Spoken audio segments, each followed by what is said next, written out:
Hey everyone, it's Mr. Hollywood, and today I will be ranking the DCEU movies one final time with the release of Aquaman and the Lost Kingdom, which I know this is probably should have came out like around the same time Aquaman 2 come out, but it's fine. I'm still gonna rank it one last time because I feel like I should, and I actually do have some updated thoughts. Now, before I give you my ranking, feel free to share your ranking down below in the comments. I mean, it is DC, so of course we are gonna have a lot of different opinions.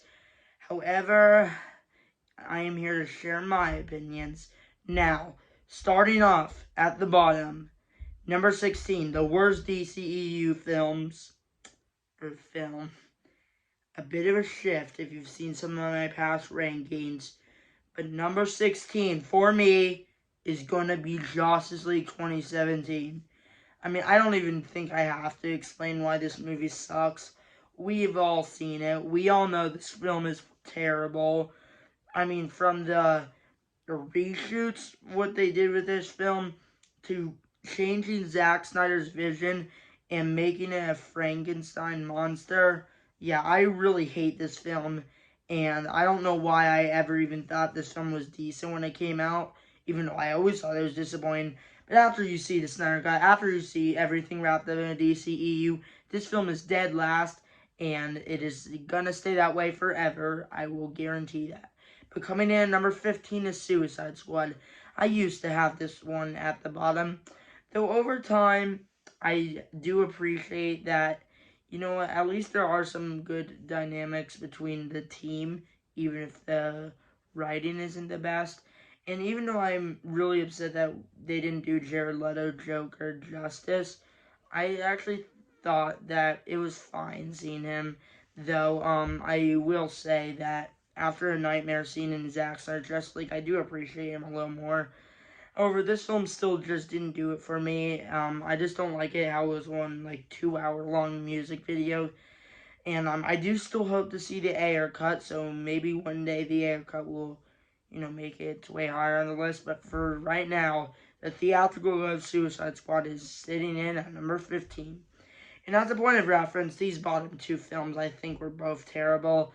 Everything else I think is actually pretty good to some of my favorite superhero movies of all time. However, coming in at number 14 is Wonder Woman. Now, I know this is kind of a bit of an unpopular opinion, but I don't think this movie was anything awesome. Like, I mean, I liked it. I think Gal Gadot did a really good job in the role, and I like her dynamic with Chris Pine. And I don't think it did anything to frustrate me in the way that these bottom two. However, I just don't really like the final battle in this film. I do think it falls off the rails a bit in the final battle. However, the first two-thirds, the dynamic between Wonder Woman and Wonder Woman and Steve Trevor, the World War One, stuff of seeing how people were in the 1970s, in like the 1910s. I think this movie was pretty good. It just isn't one of my favorites. But coming in at number 13 is Wonder Woman 84. Yes, I do think this is slightly better than the first one. Mainly because I think the villains are a lot stronger with the introduction of Pedro Pascal, who, even though I don't think he was a great villain, I at least thought he was better than villains in the first. And Cheetah, who wasn't written the best, but I still like her as a villain overall. However, same thing with the original Wonder Woman, and probably even more so, it does fall off the rails in the third act. Maxwell Lord granted all these wishes. I never liked it, and I used to put this one higher, but it did drop a lot over time. But I still think the dynamic between Steve Trevor and Wonder Woman, even though spoiler alert, Steve Trevor was dead the entire time. I thought that was pretty good, and the transition from like 1917 to 1984, I thought that was all pretty well done. So overall, I like Wonder Woman 84. However, in comparison to others, it does fall flat. And honestly, there is actually another pretty big jump between like maybe number 13 and number 12. Now, coming in at number 12 is Birds of Prey. I really do like this film a lot. I think it's really entertaining. I think obviously Margot Robbie did a great job as Harley Quinn in all three of her appearances. I think Black Mask, played by Ewan McGregor, was a pretty good villain. I do like it how it was a little bit smaller scale. So, yeah, overall, I really do like Birds of Prey a lot. Though it is nothing special, but it is a fun time. But coming in at number 11 is Aquaman and the Lost Kingdom. I know a lot of people love to dunk on this film and call this film one of the worst movies ever made. Yeah, I just don't think it is. And honestly, yeah, I really did like Aquaman and the Lost Kingdom. I love seeing Ocean Master's redemption from the first film. I think the brotherhood between Aquaman and Ocean Master was pretty good. I think Black Manta is a great villain. I love seeing Tamora Morrison again as Aquaman's father. So yeah, kind of like Wonder Woman and Wonder Woman 84. The first two thirds are better than the last third. Though overall, I still like this film. Though I could see why people were turned off. It is a little bit weird that this was the final DCEU film. And even though I didn't mind too much, as I just looked at it as an Aquaman sequel, I could understand why that turned some people off. Though I don't know how some people, like, think this is like something like in line with Justice League and Suicide Squad. It isn't, and it is my number 11 on the DCEU list. Now coming in at number 10, and I did have to debate these next. Yeah, honestly, probably from like 12 to 9, it was a bit of a toss-up, so it could be interchangeable. But coming in at number 10 is Black Adam. Now, when I did my ranking when it came out, I believe I had this at like number 3, and partially because of where the DCEU went, it did actually drop a bit on my ranking, though I still think this is way better than a lot of people say. I think Dwayne Johnson did a great job as portraying Black Adam. I actually think the Shazam lore is actually a very interesting lore in the DCEU that even in James Gunn's, I hope they have something to tie it forward. And yeah, I do like how this kind of tied into the Shazam lore. Now, obviously, that post-credit scene with him and Henry Cavill's Superman was awesome. I was like fist bumping when I saw this in theaters. That is part of a problem. One of the best things about the movie is obviously never going to happen. So, like, I think this worked a lot better as something setting up than its own individual film. Though I still think this is a really good individual film. So, overall, I liked Black Adam. I thought it was a really good movie. However, mainly because of where the DCEU went, I do value this a little bit less. Still a really good movie. And coming in at number 9 is the original Aquaman. I really like this film a lot. I think, obviously, seeing Jason Momoa as Aquaman is always great. The introduction of Ocean Master, and I think because of Aquaman 2, I appreciate him even more. I think they actually set up Black Manta pretty well, and I actually do think they did him justice in Aquaman 2. And the dynamic between Aquaman and the family, I do think it was really good. I think the visuals in this are really good. The final battle was really good in the action sequences. So yeah, overall, I really liked Aquaman, and it is my number 9. And now, from this point on, these top 8, I think, are all great movies. And coming in at number 8 is a movie that I usually see in the top 3, usually even like number 1. I never was quite there, and that is James Gunn's The Suicide Squad. Now, I still really love this film. I think James Gunn is great at taking these ensembles who shouldn't be a good team, but because James Gunn's a brilliant writer, he makes them likable. Characters like King Shark, Bloodsport, and even Peacemaker, who I know had his own show. I haven't seen it, but I think for the bit that we got him in this, he was a really good character. Just taking these characters, and he's done this with all 3 Guardians movies, and Guardians 3 this year just shows his strengths at taking these characters who shouldn't be very likable, but because he cares about the characters, you root for them at the end. Like, that final battle was really impactful. I wish it didn't spoil it in the trailers, but yeah, like, seeing, like, these characters redeem themselves, I mean, yeah, I think it was all beautiful, and I think James Gunn truly is one of our best comic book directors slash writers. Now, coming in at number 7, and this is a little bit more on personal preference, because I think the number 8 is probably objectively better. Actually, definitely objectively better. But number 7 for me is Shazam! Fury of the Gods, which I know a lot of people hate this movie. We'll put it down there with Justice League. I mean, I just don't understand why people hate this movie so much. Like, obviously, it's not as good as the first, but I think it was never gonna be. Like, the first one was such a great movie, which we'll talk about in a bit, that, like, even I had tempered expectations. And I'd say they pretty much met my expectations. So, yeah, I mean, I actually just love the family dynamic in both Shazam films. Like I said with Black Adam, I think the Shazam lore is really interesting, and I like it how they explored it. I thought seeing the original Shazam, the wizard that gave him his powers in the first film, I thought seeing him back was really good. And yeah, even the final battle, I know a lot of people weren't crazy about the final battle, but I think in terms of emotions, it was good. So yeah, overall, I really like Shazam 2. Yes, it is a bit of a mess. However, I'm willing to look past it because of how great a lot of the moments were. So I think it probably has maybe, I don't even know if it has higher highs than the Suicide Squad. I just think it comes down to my personal preference. Though I do acknowledge the Suicide Squad's a better movie, I just have partialness to Shazam 2.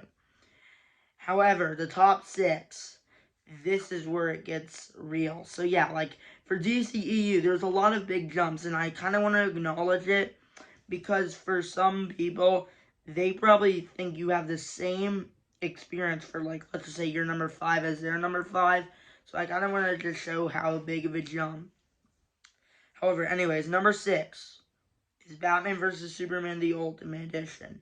And obviously, a theatrical cut, I've said in 100 videos, that movie is garbage and it doesn't exist in my mind. However, the Ultimate Edition, I think it did a really good job at continuing with Man of Steel. I think they did the introduction of Batman really well, and the introduction of Wonder Woman was really good, and setting up a Justice League was good until Joss Whedon butchered it, and then of course we got Snyder 8 years later. But anyways, this film I think is a great movie. I think it shows like the realistic side of being a superhero, how there's not gonna be everyone that accepts you for who you are, where there's gonna be a lot of people that think you're dangerous, and I think they did a great job at it. However, my 2 problems that do keep it from being in the top 5, and yes, I do think this film has higher highs, like the Batman warehouse sequence is amazing. The fight between Batman and Superman is good, but 2 things always hold this back a little bit from, I think, maybe even the top 3. One of them is obviously Jesse Eisenberg as Lex Luthor. I've never been crazy about him, and I don't even know what it is. Like I know some people like this version for some reason. I just don't like this version. In particular, Jolly Rancher scene, that scene was annoying. However, so yeah, Jesse Eisenberg, Lex Luthor, not for me. The other thing is Batman, Superman, only forgiving each other because their mom has the same name. So, like, yes, I think that realistically Superman should have gotten killed by Batman, and Saint Martha should not have automatically had Batman have humanity. Now, I know you have to set it up for Justice League film, which is kind of crazy considering they had the death of Superman in the final battle. However, it's just like find a different scenario. Maybe don't have them fight, or maybe, I don't know, have someone else stop it. I don't know. So yeah, that just never really made sense to me. However, I still think this is a great movie. I just have a few things holding it back from true perfection. And now the top 5 is Man of Steel at number 5. I have grown so much appreciation for this film. I think like about a year and a half ago when Black Adam came out, when I ranked it, I believe it had it pretty low on my list. And over time, partially after seeing how the story unfolds, and in like BVS and Zack Snyder's Justice League, and also partially because they kind of went back to the Man of Steel period in the Flash. I have appreciated Man of Steel a lot more. So, I mean, yeah, there isn't a lot wrong to say. I think the introduction of Henry Cavill's Superman was great. It's kind of sad that we haven't gotten enough, but I think he was great. Hans Zimmer's score was great. Superman's origin, a little bit more of a groundbreaking version. General Zod was a great villain, so yeah. Man of Steel, I didn't love it when I first saw it, but now I will say I love this movie, and it is my number 5 when it comes to DCEU. And now the top 4 are films that just mean, like, the absolute world to me, honestly.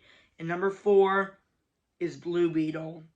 I absolutely love the family dynamic, and this is kind of neck and neck with my number 3. I'll talk about my number 3 in a brief moment. But yeah, the Blue Beetle, the family dynamic, I mean, the visual, I think, actually look great. Some of the best visuals in the DCEU. And the action is pretty good. I know a lot of people like to say it's something like reminiscent of like the first Iron Man, the first Ant-Man. It's like, yeah, we get it, but it's like, come on. I feel like people are picking. I've even seen videos where people say this is trash. It's like, I actually don't know how you can watch Blue Beetle and legitimately think it's trash.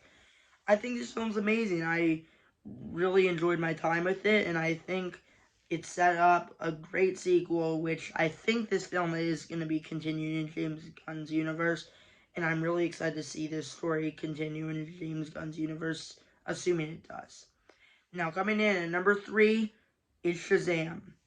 Similar with Blue Beetle, the family dynamic, the entertainment, it all works, and this obviously introduced Zachary Levi Shazam, who I honestly just don't know if anyone could ever top his performance as Shazam. I mean, it kind of reminds me a bit like when I first watched the Christopher Reeve Superman movies. It's just like he's so great in the role. It's one of my, in my opinion, perfect castings for a superhero. The family dynamic, again, the action, the origin of how he became Shazam. I think it all worked for it, and the Shazam lore, like I've said twice in this video, is a very interesting lore, so I kind of love it how they kind of started that journey here. So, yeah, I think Shazam, and it also had a really good villain with Mark Strong as Dr. Sivana. So, yeah, I love Shazam, and it is my number 3. And now the top 2 is a bit of a toss-up, and it is something that I think it's now pretty clear what's my number 1 and my number 2. Though when The Flash came out, it was a much closer bet. Now I think it's very clear. Number 2 is The Flash. I love this movie. I know a lot of the internet loves to hate on it. I honestly just don't understand why. I loved seeing Barry's journey kind of unfold, which is kind of crazy, which is a little bit due to the way his character's been treated. It's kind of crazy that when he started off in Justice League, well, technically in BVS for that, like, brief cameo, but let's be real, Justice League was his real start. I absolutely hated the Flash in it, which isn't his fault, but I think it was very poorly written in Justice League. And then we get the Snyder Cut, and then the final battle with the Flash running back time is awesome. But then this movie, the movie that showed me that Flash could actually do well in the DCEU. And to be fair, he was done well in the Snyder Cut. But now, Flash is one of my favorite DCEU heroes, specifically in the DCEU. And yeah, I think Flash's journey, I actually think the emotional journey with him and his mom, trying to save his mom, I think it really worked. Obviously, seeing Michael Keaton back was really, I mean, that's the example of fan service done right, in my opinion. And Sasha Kai's Supergirl was great, and it was cool to see General Zod again. So yeah, I know a lot of people love to crap on this movie. I've never been on board, and I know a lot of people like to complain about the CGI. That's like the only thing that I kind of agree. Like, yeah, the CGI isn't great, though. I do think mainly because of what this film was given with, like, the production troubles, I do think people are too focused on the CGI. And I know that I'm probably going to get a lot of flack for even like putting it this high, but I genuinely think pretty much everything else, from the story to the emotion to the action, I think it was all done well. So, yeah, The Flash is my number 2, and I do think it is legitimately an amazing movie. But coming in at number 1 is Zack Snyder's Justice League, which is a film that I adored when I first saw it in 2021 during COVID, during like the peak of COVID. But over time, I think I'm pretty confident to say this is my favorite superhero movie ever, which I will update that ranking when Deadpool 3 comes out. Yeah, Zack Snyder's Justice League. I mean, what can I say that I haven't already said 100 times? How awesome this movie is. This is how you do a Justice League movie right. And I am excited for James Gunn's universe, or James Gunn's Justice League. If assuming he does, I don't think any Justice League film will ever top this. From the awesome action to the way it was shot to the visuals to the story, Zack Snyder delivered here. And Zack Snyder, I do want to try to get back to reviewing some of his films, which I was supposed to do 31 tomorrow. That isn't going to happen, so I'm going to try to push that for March, which means that will be in exactly a year since I posted my last 31 when I do that video. But yeah, part of this is the reason why Zack Snyder is one of my favorite directors, and that why I've actually gone back to try watch his old movies like 300 and Dawn of the Dead. But yeah, Zack Snyder, he pulled it off. He did it. He created the ultimate Justice League experience. And I know a lot of people love to complain about the 4 hours. I mean, I honestly can't defend it. I mean, I understand if it's too long, but I could sit through 4 hours. I actually think this movie flies by. So, yeah, I obviously disagree, but it's fine. But yeah, I just love this movie. I don't even know what else I have to say, other than it's my favorite DCEU film, possibly my favorite superhero movie, and just one of my favorite movies of all time. So it comes in at number 1 when the DCEU is over, as when I'm recording this video. Zack Snyder's Justice League is number 1. Now, thanks for watching. Feel free to share your rankings down below in the comments. And I know this video is longer than normal. However, it is the final time, so you gotta make it count. But anyways, thanks for watching. Feel free to share your rankings down below in the comments. And peace out.